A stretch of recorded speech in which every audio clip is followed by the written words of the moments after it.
we are here for a reason that extends being in this podcast together as a camaraderie, as a threesome. Yeah. We all actually hate each other once the cameras stop rolling. That's true. To be fair. If there was a hidden camera that recorded once we press the stop record button, it'd be chaos. It would be absolutely It'd be carnage. Anyway, we are here together today to watch the finale of Doctor Who Season 12, which is a show that we've all enjoyed for many years, and as you heard earlier, is actually sort of how we became friends. I couldn't tell you're a Who fan, man. Look at you. Yeah, I know. Clearly, I'm the biggest fan. It comes out so well on the bro. You sweat a lot these days, don't tease me, bro. I sweat a lot, but that's why you wear all black, and then the sweat never especially when you're out. filming. God damn.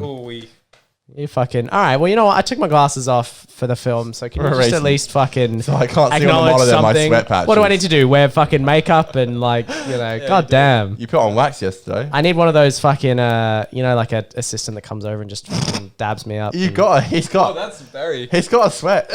No, stop. Your leg's sweaty as well. Jesus Christ. It's not. Am I the only one clean here? It's not. How dare you? You look like a dirty boy. Aiden, you come onto our set and you just fucking wreak havoc. I'm not. I do not have sweaty legs. Aiden's a fucking liar. God damn. So, we came here to watch the season 12 finale weird texture of Doctor Who because we're all fans, and actually this episode... Fans. Actually, this episode turned out to be a lot more interesting and sort of groundbreaking for the show than I think previous seasons have been. And so, we're going to do a bit of a Whovians after show, kind of watching Thrones. We're the Whovians. Watching Who. Yeah, exactly. So, without further ado, boys, how do we want to start? What do we rate the episode? Do you want to it was all right. I give it 2.5 pants out of 5. All right, Aiden, how are you?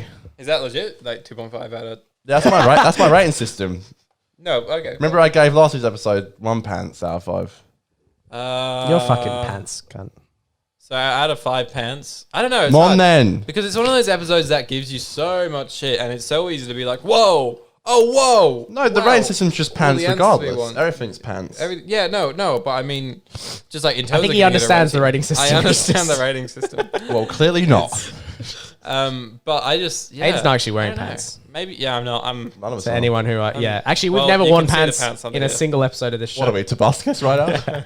Yeah, we don't wear pants anytime recording. No, so Aiden, do you have a rating? Yeah, no, what pants? We'll get it. Pants. Sorry, the rating thing is a bit dumb, but like I'm more just this my pants. Maybe I'll go with 4 pants.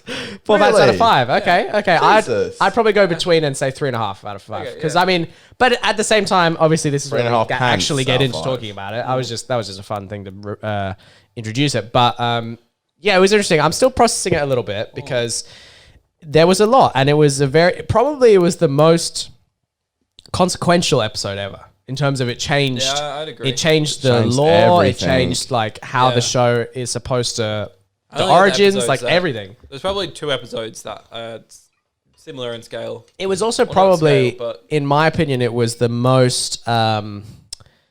This show is going to go forever kind of episode. Because now they've got like a billion different doctors that they could just be like, well, this isn't the new doctor, it's the old doctor. They can kill our doctor and then just be like, exactly. Yeah, that's right. I can't wait for all the Big Finish audios with all the old doctors which we don't even know about. That's ridiculous. They get some random guy off the fucking street. They could. So there could literally be hundreds of incarnations. So basically of for doctor. those, that's mad. So for those, if you haven't watched the show, then come back and like what? Huge spoiler warning, guys. Yeah, no, if you haven't watched anyone, if you've never watched Doctor Who, then stick around to hear our banter because how can we spoil something that's so you won't even understand what we're talking about. But stick around for the banter. But if you have watched Doctor Who but not the finale, just mute the episode for another 10 minutes so we can get the view. If you did go on Twitter, what would you even see? If you have watched the episode and you're a big fan of Doctor Who, then this is the perfect fucking place for you right now. Yeah. We're about to get Whovians, we're taking over, baby. We're here. So I personally think that I thought the shining part of the episode was like the performances. I thought the acting was very good. Specifically, the bad guy, the master, he was good. Although one thing I didn't... Sasha? Is that his name? Yeah. One thing I didn't love about... And this was more in the writing category. They never really explained the Cyberman, the lone Cyberman, what he was doing. Because they just kind of killed him and they were like, yeah, we don't need to say Well, where he came from. He just became a bit generic, I guess, at the end. I did like, there was like a big fuck you from like a writer's perspective, which I loved, where he was like, oh, you'll become robots or something, and the master was all like, robots? Yeah, he's like, well, that's a bit boring. basic. Yeah. Like he had like a big speech about how boring that well, shit but is, it's a shame because I feel like they're using that as an excuse to have that storyline in the first place. Because I feel like it's true. Like, why would the Lone Star, why would they want that? Like, it's kind of dumb that they would even want that in the first place. I get that they're kind of poking fun at themselves, but just because you've acknowledged bad writing, it doesn't mean it's not. To be fair though, like those, I thought that like the Time Lord side, man, look, it's pretty stupid, but it is pretty cool. Surely they come back. It's kind of the same reason I like Cyberdorians. Like, I hope they don't come back. I hope that's Cyber. You reckon they won't come back? No, I hope they won't. Well, like, if they can regenerate. I think they're funny as like Who's this? Harriet Jones Cyberman version? I know who you are. I think they're funny as like a one and done sort of funny villain. So all the Time Lords are just completely, the entire species is wiped out, the planet's gone, we'll never see it again until the next writer comes in and redo it. Yeah. Until, the next person just undoes everything that happened. It pretty much feels like that. I think that's a big thing now. I'm not sure how I feel about is now like, for example, David's speech of like, I'm the Doctor, I'm from the planet Gallifrey of the Constellation. Like that kind of thing now is like, I'm the Doctor, I'm from another universe and I stayed in Gallifrey for a while. I had thousands of lives. And I'm not 900 years old. And I'm probably billions of years old. Billions years old. As old as the Doctor's universe. fucking God now. Well, that's fine. They were a child when they fell out of that thing. So technically... But she regenerated. Although true, you don't know how long between the experimentation to could have been Jodie, or not being, you know what I mean? Well, you also don't know how many times that that's true. No, sorry, that's true. That's true. Sorry, I didn't think about that. In the other universe. No, but that's what I'm saying. She probably didn't have that long in the other universe because she was a child. But this is what I'm imagining. Into a child. I don't know though. They make it out like they did something special to make her regenerate into a child. Yeah, she did mention she was like, oh, they made it happen like that. She did. Yeah, like how they sort of put her back into to start being the Doctor. I didn't think that you could do that. I guess you can now. I love how a few years ago it was like, oh, this one Doctor is the War Doctor. They're not really the Doctor because they're the War Doctor. But now it's like there's like 100 other Doctors. Are they the Doctor or are they just even that was like the original Doctor or what? Like, could you imagine telling like our younger selves that this is actually gonna happen? I would be imagine like William Hunt or like Sidney Newman or Verity Lambert, like people that worked on the show so long ago. Yeah. Like just watching like up in the gods, like watching this fucking episode and being like, changed. What the fuck is going on? Like, you can't go back after saying that. Aiden, what are you talking about? They obviously are looking down and saying, yes, all a part of my plan from the beginning. It was all planned out. I mean, you really think that Chibnall would give like more setup to this season apart from the one mention of the Thomas Child? Like, I think it's weird though if he was. I wouldn't say it was rushed. It's weird that like he wouldn't lead up more to it. Maybe they could have done something like they'd put like a recurring character, like someone that was in like one episode of the previous season, and then they came back as like a surprise in this season. And maybe they were the Roof Doctor. Maybe like Jack. Jack really didn't come back then, did he? What if Jack's the Doctor? That wouldn't surprise me the next season now. No, but Jack's face a bow. We know that.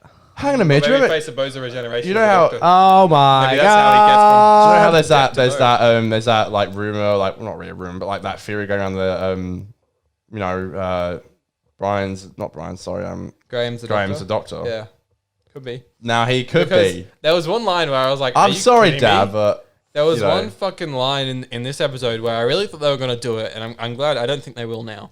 But when Yaz was like, "You make a good human," and Graham looks at her like, that was a bizarre line, yeah. And there's a really long pause until he like makes a joke about it, and I was like, Is he about to go like, I'm not human? So well, yes, the truth is. No, well, I thought the other way. Like, I was thinking the other way. Zip off. I was thinking the other way. Was Yaz gonna say, "I'm the Doctor"? Not that she's a doctor, but that she's not human. And that's why she says. The score was great. I agree. The talking performances was great. Other notable things for me were the score was fantastic throughout. Oh yeah, music. When she's going to a death and it's like the 13 theme, but with like piano. And then the cinematography was really good too. Especially like you showed us that shot afterwards, or you re-showed us where they time lapse the Citadel being built. That was really cool. And I think the production design was really, really good. It felt like those Time Lord Daleks were pretty like, sick. Hey, the what? You know, the Time Lord. Oh, sorry, Time Lord Cybermen. Yeah. Interesting, but like the set design was like I thought was really good. This whole season, he's getting big for his boots a bit. Well, look, but one thing you've got to admit is that every piece of entertainment is, yes, you want to have consistency with the story, but it's also something that is trying to go forever, pretty much, and they've got to introduce things that allow it to keep going. The regeneration in general is a TV gimmick. It's keep so the show going. It's such an interesting thing for a TV show to have. It's very rare that a TV show has something. No, like but that. what I'm saying is keep going. them introducing regeneration back in the 60s. Oh yeah, of course. When it came out, I mean, not that there was like a huge fan base as it is today, but people back then would have been like, oh, they can't just add that. Yeah. And now we're saying, oh, they can't just add that. But it's like, that's what TV is. You know what I mean? They're adding shit. They're trying to keep it going. I remember when Eccleston regenerated and I was a kid, I was like, this is not going to work. How? And it did, obviously, but it's big to hear when you first hear that they do recast people. I think as long as this change to the show actually adds some dramatic weight to the Doctor as a character and to the story, it could work. I'm happy. I'm okay with it. That's a good way to look at it. I guess you won't know for a while. I'm disappointed that like Gallifrey is just kind of fucked now. Like obviously in the premiere or part 2 of the premiere was when like we saw that and we're like, oh yeah. But now like it is gone and there's no coming back from that. Like unless it's super gimmicky. I think the next writer, if they were to like want to bring it back for a story, there was a third bubble universe. It would be a thing of like there'd be like shots God. of like the Master, like I don't know how the fuck he destroyed it, but like with like warriors shooting shit, but then like the Doctor comes out of TARDIS and she's like, come with me or something, and then it's like 100 Time Lords. Why is this fucking Pfizer Pompeii? One thing that I think would be a cool like new Time Lord we could get introduced to, or like even like more of a recurring thing, is having like sort of rogue Time Lords. Okay. So people that weren't in the Citadel when the Master took over, and they're on different planets, and because they went. Yeah, to the that's stars, true. That's true. So I think that'd be totally awesome to have like other like not the Master, but people similar to the Master, and they become like a recurring villain like that. That's one thing when I was a kid watching. I always wondered like, yeah, okay, they had the Master, but why was there never any other Time Lords? I understand the logic of like the Time War and all that stuff, but not everyone comes back to fight in the war. But I was going to ask you, like the Gallifrey is a lot more present in the classic Who, isn't it? Yeah, and I think that's one thing that was like a missed opportunity of how Moffat left it for Chibs, was that it was back and it was like fine. Yeah. They could now use it as like a functioning plot point, but now it was like, so it isn't there a lot, like.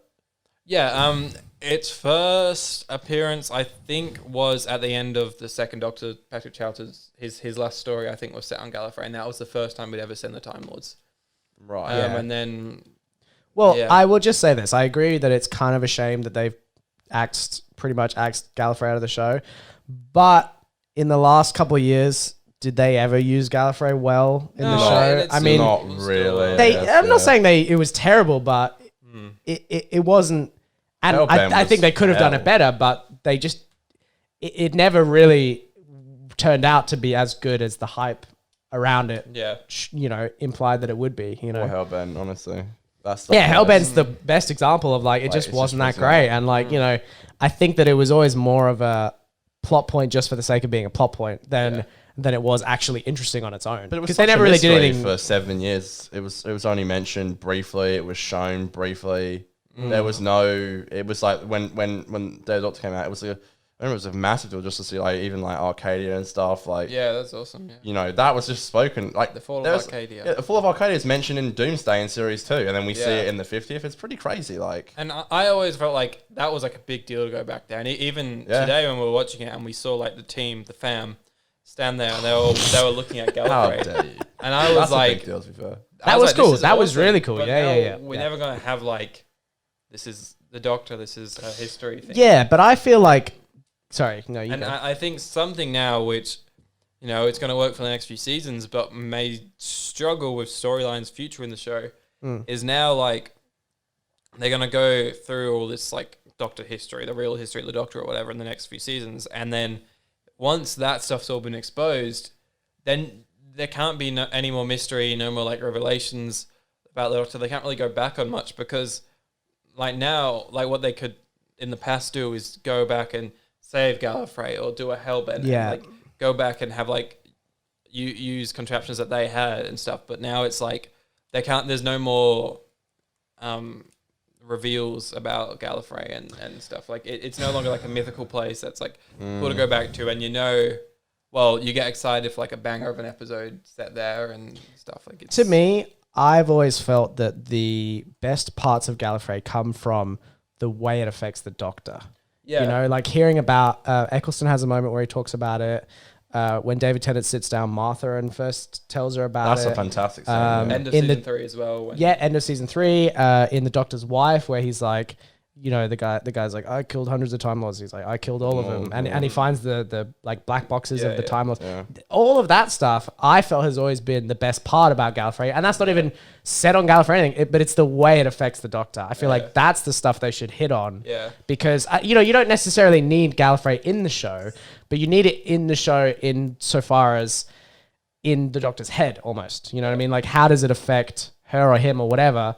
How does it make the Doctor feel and regret, you know? And especially like Jodie nearly got a great moment, but, you know, when she was telling her friends about it, you know, like earlier in the season. Was that when she first told them about Gallifrey? Yeah. They asked. You know, and like NS5 part 2. I felt like that could have been a lot heavier, and I feel like it should have been, but I understand why they didn't. But I feel like that's where interest can come from that storyline, even if Gallifrey is gone. You know? Well, they even mention it in School Reunion when David meets up with Sarah Jane again, and it's like, you know, they talk about how the Doctor dropped off Sarah Jane because humans were allowed on Gallifrey. That's an interesting fact. Like little stuff like that was cool to hear, and now it's like all those rules are just like, none of that's gonna happen anymore. And you know, like I said, like, you know, he dropped Sarah Jane off to go back to Gallifrey and then never returned. And it's a cool little. It's a shame stuff like that, I guess, can't really happen. I reckon it's not gone forever. Well, like, they'll have to bring it back at some point. That's the thing. Now, like, it was so final. Like, they destroyed it in the premiere, and then they blew up the remains in the finale. Yeah, like, that's now, true. If they bring it back, it's going to be so forced. Unless somehow or it's going to be so obvious. It'll be like, okay. It looked even more wrecked than it did in the fucking Time War. Oh, straight up, because time, it was destroyed. Yeah. Also, how did fucking Master do that? Yeah, how did he do that? Everyone versus one guy. Like, are you serious? You know, big finish. We'll find out. Of course. Yeah. There'll be a novel. They'll do like some shit. That'd be pretty mad. Like, honestly, the Master against all Gallifrey. That'd be pretty cool. One thing I will say, I think the Master has definitively been probably one of the best characters in New Who. Like, not Derek. I love Derek Jacobi, but not necessarily him. But like John Sims Master with Dave. What did you say, sorry? You know, the first in Utopia. What, my dad's third cousin? I was waiting for you to say Thanks, that. Man. Thanks. No, he's a cool guy. But what I'm saying is John Sims Master and David Tennant, like how they interacted, especially in like, I know Dave becomes fucking Baby Yoda, but you know, like in the way that they interact with each other. The way that Missy and Capaldi interact, and now the way that Sacha and Jodie, like that's always been done so well in the show. Dynamic. I think they've paired them up well. They have. I think they really have. Yeah, every time it's been a good pairing, in my opinion. I'd say David and Sims probably the weakest out of the three. Yeah, actually, I would agree with that. Yeah, I would agree because I feel like they didn't go as deep as they went in the other two. Yeah.